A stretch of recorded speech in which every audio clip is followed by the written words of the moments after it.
The Navy's newest aircraft carrier just took a major step on its path to deployment. Against a blistering 56 miles per hour wind, an F-18F Super Hornet laden with fuel roared off the flight deck of the aircraft carrier Gerald R and into the brilliant January sky. No glitches. Chalk up another step forward for America's newest and most expensive warship. The Ford has been at sea since January 16, accompanied by Navy test pilots flying a variety of aircraft. They're taking off and landing on the ship's 5-acre flight deck, taking notes and gathering data that will prove valuable for generations of pilots to come. The Navy calls it aircraft compatibility testing, and the process marks an important new chapter for a first-in-class ship that has seen its share of challenges. We're establishing the launch and recovery capabilities for the history of this class, which is pretty amazing, said Captain J.J. Yank Cummings, the Ford's commanding officer. The crew is extremely proud, and they recognize the historic context of this. Catapult 3, you can see our trough covers have been removed. They're repainting those, about to reinstall these here, I think, today. You can also see the armature. This is the device that we use to accelerate aircraft from 0 to 180 miles an hour during a catapult shot. It's a ride of a lifetime. We've had 747 successful catapult launches, so the system's proven to work. Hampton Roads residents should see the Ford going back and forth from Naval Station Norfolk on a regular basis through this year and part of 2021. The ship is in the third month of an 18-month testing period and will be at sea about half that time. This current at sea period should last into early February. Besides the Super Hornet, pilots are flying the T-45 Goshawk, a training aircraft, the A-18G Growler, a specialized version of the Super Hornet that provides tactical jamming and electronic protection for other aircraft, the E-2D Advanced Hawkeye, with its signature disc-shaped array that is a common sight in the skies over Norfolk, and the C-2A Greyhound, which carries supplies, mail, and passengers. Each aircraft is different, and there is much to test, starting with the ship's new launch and recovery systems. The Ford employs electromagnetic catapults to shoot aircraft off the flight deck, which famously prompted the ire of President Trump, who complained it was too complex. The Navy has stuck with the new system, called EMALS, which stands for Electromagnetic Aircraft Launch System. To allow aircraft to safely land, Ford employs an advanced arresting gear that uses a water wheel paddle system.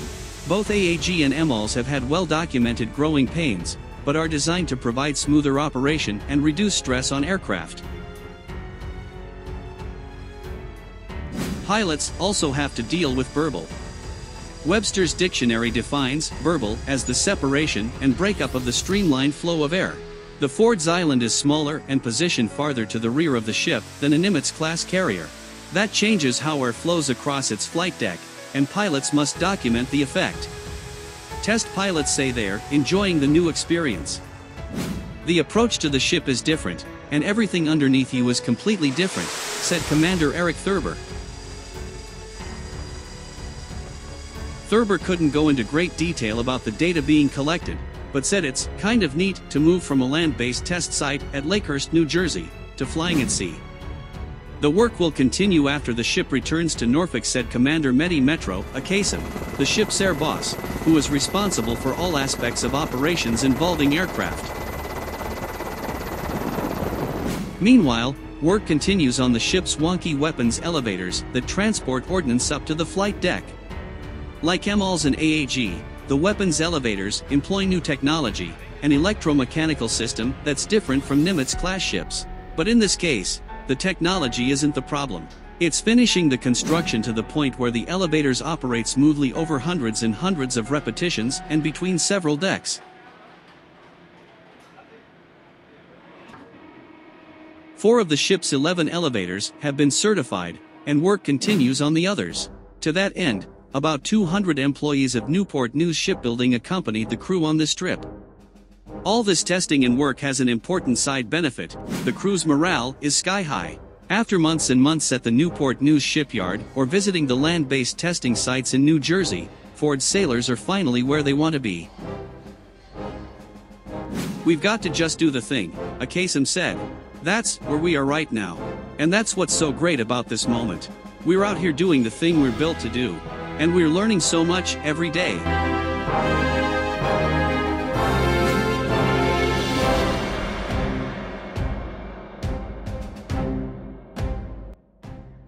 The $12.9 billion warship has been the subject of countless news stories and congressional hearings. Packed with new technology, it has met with significant setbacks since the Navy awarded a construction contract to the Newport News shipyard in 2008. Was there a point when the Ford turned the corner? Rear Admiral Jim Downey has been overseeing the Navy's aircraft carrier program for only 6 months, but he saw a definite reversal of fortune in the latter half last year, when the Ford's post-shakedown period was extended by 3 months at Newport News. "We went to a 7-day-a-week approach and really held all of us accountable," he said. As progress was made on the elevators, it really positively affected the morale of everybody working on the ship, Downey said. Then came sea trials, and the ship performed well. "The crew has really taken ownership of it," Downey said. "And you can see the difference. I can in just the 6 months I've been here. The members of the crew and the workers, they're energized.